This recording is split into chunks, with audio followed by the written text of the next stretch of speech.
नमस्कार, राम राम, खम्मा गणिसा। स्वागत आप सभी का एक बार फिर से राजस्थान रिबाता के यूट्यूब चैनल पर। तो दोस्तों, जिला दर्शन की सीरीज़ में हम भरतपुर संभाग के जिलों को लेकर चल रहे थे, जिसमें आज हम बात करने वाले हैं भरतपुर संभाग के सवाई माधोपुर जिले की। तो चलिए शुरू करते हैं सवाई माधोपुर जिला दर्शन। सबसे पहले हम बात करते हैं सवाई माधोपुर जिले के परिवहन विभाग के कोड की। तो RJ25 सवाई माधोपुर का परिवहन विभाग का कोड है। इसके बाद इसके उपनामों की बात कर लेते हैं।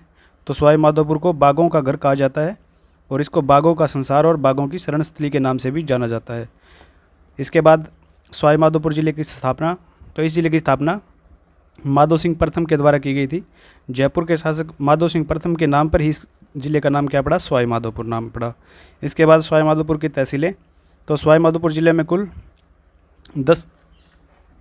11 तहसीलें हैं और इसमें 8 उपखंड आते हैं। तो तहसीलों की बात करें तो इसमें सवाई माधोपुर, खंडार, चौथ का बरवाड़ा, बौंली, मित्रपुरा, मालार, डूंगरा, गंगापुर सिटी को पहले एक अलग से ज़िला बनाया गया था लेकिन वापस शामिल कर दिया गया अभी, तलवाड़ा, वजीरपुर, बरनाला और एक वामनवास। तो ये होगी इसकी 11 तहसीलें। इसके बाद उपखंडों की बात करें तो 8 उपखंड इसमें आते हैं। सवाई माधोपुर, खंडार, चौथ का बरवाड़ा, बौंली, मालारना डूंगर, गंगापुर सिटी और वजीरपुर व वामनवास। तो इसके 8 उपखंड हो गए। अब इस जिले के वन्यजीव शुभंकर की बात करें तो बाघ इस जिले का वन्यजीव शुभंकर है।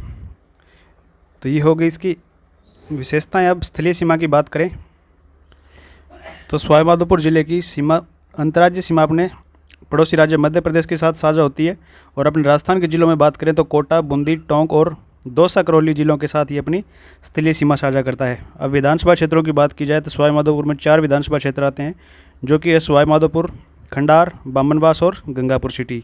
तो ये हो गया सवाई माधोपुर का सामान्य परिचय। अब इसके भौगोलिक परिदृश्य की बात कर लेते हैं। तो इसमें सबसे पहले हम बात करते हैं जलवायु की। तो सवाई माधोपुर जिले में आर्द्र प्रकार की जलवायु पाई जाती है। अब वैज्ञानिकों का वर्गीकरण देखें हम तो यहाँ पे कोपेन के अनुसार CWG प्रकार की जलवायु पाई जाती है। अगर आप मैप में देखना चाहो यहाँ पे, तो ये अपना सवाई माधोपुर जिला और इसमें कोपेन के अनुसार CWG प्रकार की जलवायु पाई जाती है। वैज्ञानिक थोरनवेट के अनुसार यहाँ पे DASW प्रकार की जलवायु पाई जाती है। तो ये अपना थोरनवेट का जलवायु वर्गीकरण है। यहाँ पे सवाई माधोपुर जिला है और इसमें DASW प्रकार की जलवायु पाई जाती है। फिर यहाँ पे त्रिवार्था का वर्गीकरण देखें तो यहाँ पे त्रिवार्था के अनुसार CAW प्रकार की जलवायु पाई जाती है। तो आप ये देखिए सवाई माधोपुर जिला और यहाँ पे CAW प्रकार की जलवायु त्रिवार्था के अनुसार पाई जाती है। फिर यहाँ की मिट्टियों का वर्गीकरण देखा जाए तो यहाँ पे जलोढ़ या कछारी प्रकार की मिट्टी या फिर लाल पीली मिट्टी पाई जाती है। और मिट्टी के कृषि विभागीय वर्गीकरण के अनुसार यहाँ पे नवीन जलोढ़ मिट्टी और पीली भूरी मिट्टी पाई जाती है। और वैज्ञानिक वर्गीकरण के अनुसार इस मिट्टी को नाम दिया गया है अल्फी सोयल। तो यहाँ पे अल्फी सोयल प्रकार की मिट्टी पाई जाती है वैज्ञानिक वर्गीकरण के अनुसार। और कृषि विभाग के अनुसार यहाँ पे नवीन जलोढ़ मिट्टी और पीली भूरी मिट्टी पाई जाती है। फिर बात कर लेते हैं यहाँ पे कृषि परिदृश्य की। तो यहाँ पे मसूर, अमरूद और लाल मिर्च का उत्पादन सवाई माधोपुर जिले में सबसे ज़्यादा होता है, यानी कि अपना राज्य में अग्रणी स्थान रखने वाला जिला है। फिर अमरूद की मंडी सवाई माधोपुर जिले में स्थित है। अमरूद की मंडी होने के कारण इसको अमरूदों की मंडी होने के कारण इसको उपनाम से भी जाना जाता है। ये सवाई माधोपुर को अमरूदों की मंडी के नाम से भी जाना जाता है, इसी कारण से अमरूदों की मंडी इसका एक उपनाम भी है।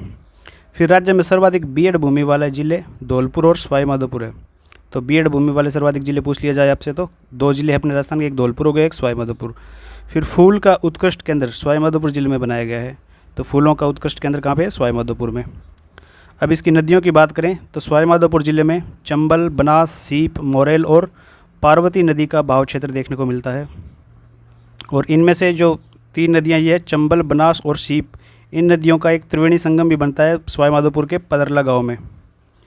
तो यहाँ पे पदरा गांव जो सवाई माधोपुर का है, वहाँ पे इन तीनों नदियों का संगम होता है। यहाँ पे त्रिवेणी संगम बनता है, इसको नाम दिया गया है रामेश्वरम धाम।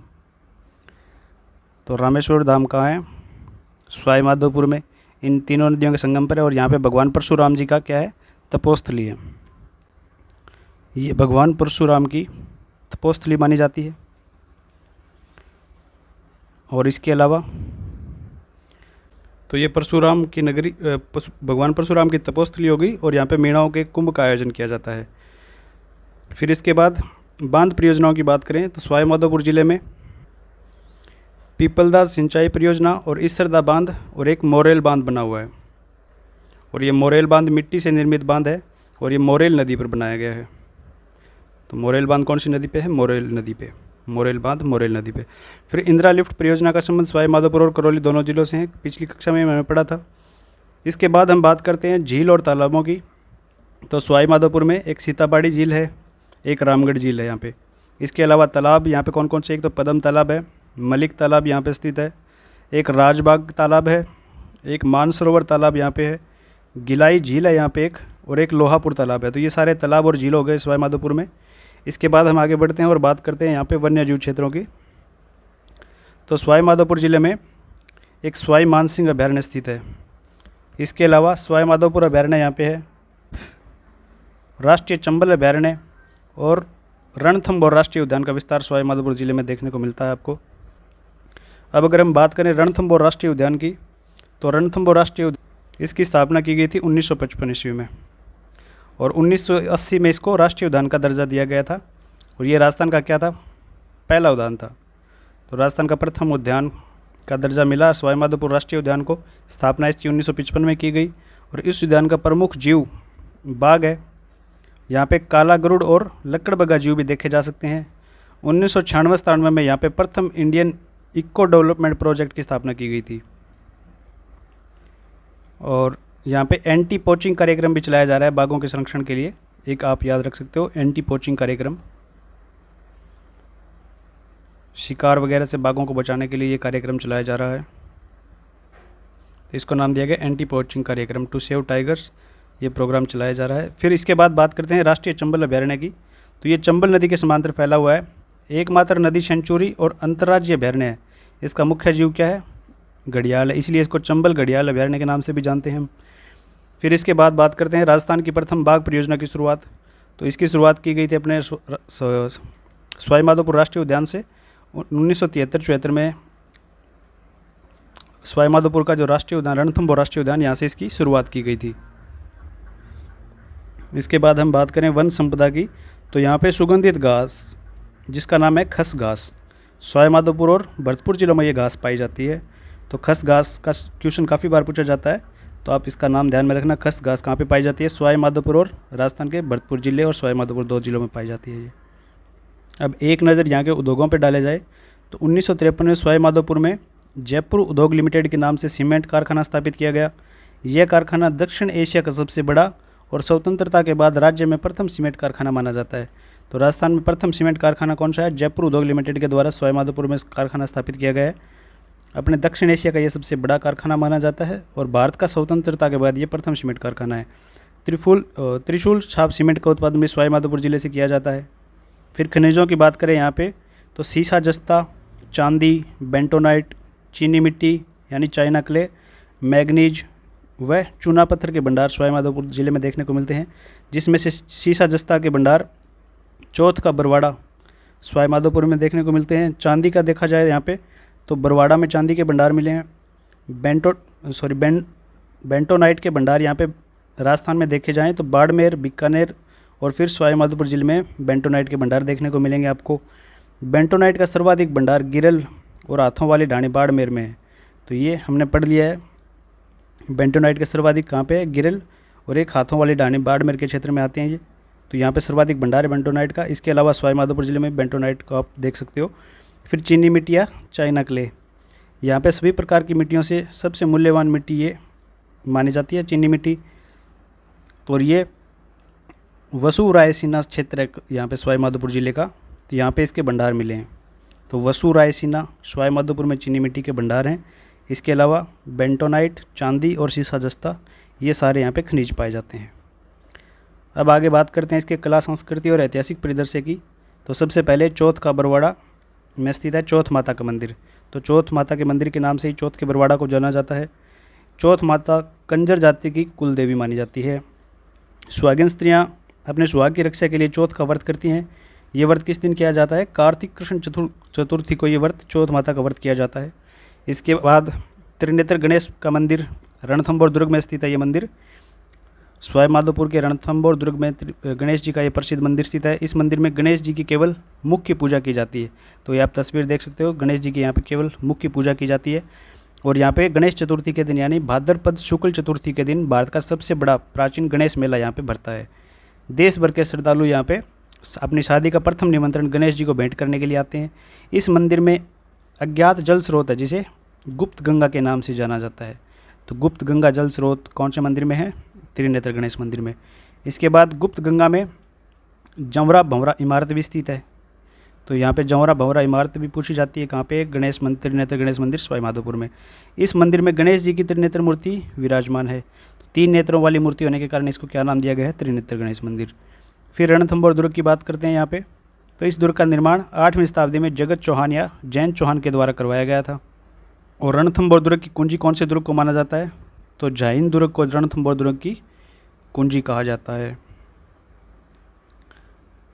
इसके बाद ये दुर्ग चंबल नदी के किनारे अरावली और विंध्याचल पर्वतों के मध्य स्थित है। इस दुर्ग का वास्तविक नाम क्या था? रणस्तंभपुर, यानी रण की घाटी में स्थित नगर। ये इसका क्या हो गया? प्राचीन नाम या वास्तविक नाम रणस्तंभपुर। इसके बाद अबुल फजल ने इस दुर्ग के बारे में ये कहा था कि अन्य सब दुर्ग तो नंगे हैं, लेकिन ये दुर्ग क्या है? बख्तरबंद दुर्ग है। तो अबुल फजल का ये कथन काफ़ी बार पूछा जा चुका है। अन्य दुर्ग तो सब नंगे हैं, लेकिन ये दुर्ग क्या है? बख्तरबंद। इस दुर्ग का प्रमुख प्रवेश द्वार किस नाम से जाना जाता है? नौलखा दरवाज़ा। इसके अलावा यहाँ पे हमीर महल, सुपारी महल, बादल महल, पीर सदरुद्दीन की दरगाह, जोरा भोरा कुंड और एक रानीहेड तालाब, ये सारे यहाँ पे दर्शनीय स्थल हैं। इसके बाद आगे बढ़ते हुए बात करते हैं जोगी महल की। तो ये जोगी महल भी रणथंभौर दुर्ग में स्थित है। पुष्पक महल स्थित है सवाई माधोपुर जिले में। एक कुत्ते की छतरी पूछी जाती है। तो ये रणथंभौर दुर्ग में कुत्ते की छतरी स्थित है। फिर ये क्वेश्चन भी काफ़ी बार पूछा जाता है, न्याय की छतरी, 32 खंभों की छतरी, जिसे हम जानते हैं महाराजा हमीर देव के चौहान ने अपने पिता जैतर सिंह की स्मृति में इस छतरी का निर्माण करवाया था। उनके 32 वर्ष के शासनकाल की याद में ये छतरी बनाई गई थी। तो इसको 32 खंभों की छतरी का नाम दिया गया। ये जैतर सिंह चौहान की छतरी है। इसको न्याय की छतरी भी कहा जाता है। तो ये हमने पढ़ लिया है। फिर एक खंभे की छतरी की बात की जाती है। तो ये भी रणथंभौर में स्थित है। एक खंभे की छतरी सवाई माधोपुर जिले में स्थित है। फिर सवाई माधोपुर में शिवाड़ का मेला आयोजित किया जाता है। ये प्रतिवर्ष कब आयोजित किया जाता है? तो ये कृष्ण त्रयोदशी के दिन रणथंभौर में आयोजित किया जाता है। फिर इसके अलावा शिवाड़ में चमत्कार जी का मेले का आयोजन किया जाता है। आश्विन पूर्णिमा के दिन ये मेला भरता है। फिर रामेश्वर घाट का मेला, हमने पढ़ा था कौन सी नदियों के संगम पर है ये रामेश्वरम घाट। तो ये चंबल, बनास और शीप नदियों के संगम पर रामेश्वर घाट है। कौन सा गांव है ये सवाई माधोपुर? तो ये पदरा गांव है सवाई माधोपुर का। प्रतिवर्ष कार्तिक पूर्णिमा को ये मेला बढ़ता है और यहाँ पे भगवान परशुराम की तपोस्थली भी इसको माना जाता है और मीणाओं के कुंभ का आयोजन यहाँ पे होता है। इसके बाद कुछ महत्वपूर्ण तथ्य, मोम के दाबू प्रिंट के लिए सवाई माधोपुर जिला प्रसिद्ध है। यहाँ पे एक हिचकी माता का मंदिर भी है। एक घुमेश्वर महादेव का मंदिर है सवाई माधोपुर की शिवाड़ में ये मंदिर स्थित है। और यहाँ पे भारत का अंतिम व 12वां ज्योतिर्लिंग स्थापित किया गया है। तो ये भी इम्पोर्टेंट फैक्ट है, काफ़ी बार पूछा जाता है। फिर शिवाड़ दुर्ग, शिवाड़ सवाई माधोपुर में स्थित है ये दुर्ग। खंडर दुर्ग या फिर इसका नाम आपको खंडार दुर्ग देखने को भी मिलता है। तो ये सवाई माधोपुर जिले में स्थित है। इस दुर्ग के बारे में इंपॉर्टेंट फैक्ट ये है कि यहाँ पे शारदा तोप स्थित है। तो शारदा तोप कौन से दुर्ग में है? पूछा जा चुका है ये क्वेश्चन, खंडर दुर्ग या खंडार दुर्ग में। और ये तोप है अष्ट धातु से निर्मित तोप। तो अष्ट धातु से ये निर्मित है। इसके बाद इस दुर्ग में रामकुंड और लक्ष्मण कुंड भी स्थित है। फिर बरवाड़ा दुर्ग है, इस सरदा सवाई माधोपुर में ये दुर्ग स्थित है।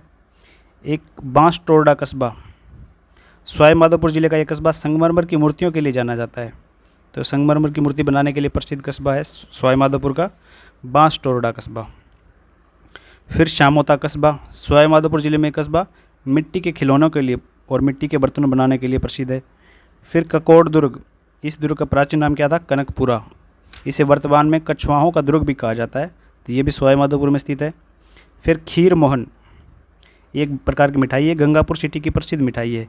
इस मिठाई की सर्वप्रथम शुरुआत 1950 में हाबू हलवाई के द्वारा की गई थी। तो खीर मोहन का संबंध भी सवाई माधोपुर से है। फिर बामनवास चोटी, सवाई माधोपुर में स्थित एक पर्वतीय शिखर है जिसकी कुल ऊंचाई कितनी है? 827 मीटर। इसके अलावा भारतीय रेलवे के द्वारा एक जन औषधि केंद्र की स्थापना की गई है सवाई माधोपुर रेलवे स्टेशन के पास। सस्ती कीमतों पर दवाई उपलब्ध करवाने के लिए भारतीय रेलवे द्वारा ये जन औषधि केंद्र की स्थापना की गई है सवाई माधोपुर रेलवे स्टेशन के ऊपर। इसके बाद एक शिल्पग्राम भी स्थित है सवाई माधोपुर में। तो शिल्पग्राम क्या होते हैं? पश्चिमी क्षेत्र के सांस्कृतिक धरोहर के केंद्र होते हैं ये। पश्चिमी क्षेत्र में सांस्कृतिक धरोहर के ये केंद्र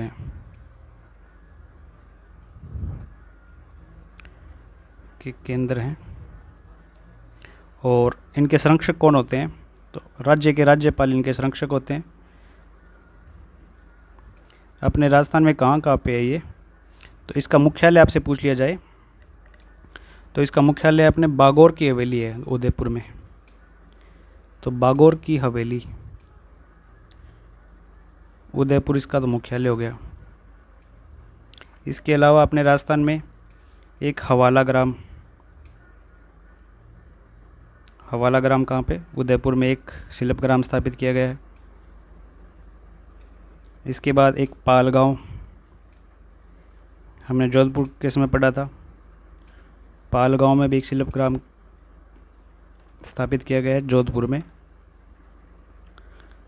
एक शिल्पग्राम है अपने पुष्कर में और एक शिल्पग्राम है रामसिंहपुरम।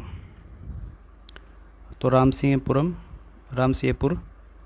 सवाई माधोपुर में एक शिल्पग्राम स्थापित किया गया है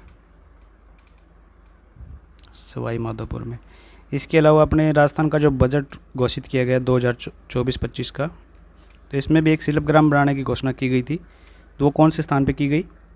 तो डूंगरपुर ज़िले में, डूंगरपुर में एक 5वां शिल्पग्राम बनाने की घोषणा की गई है।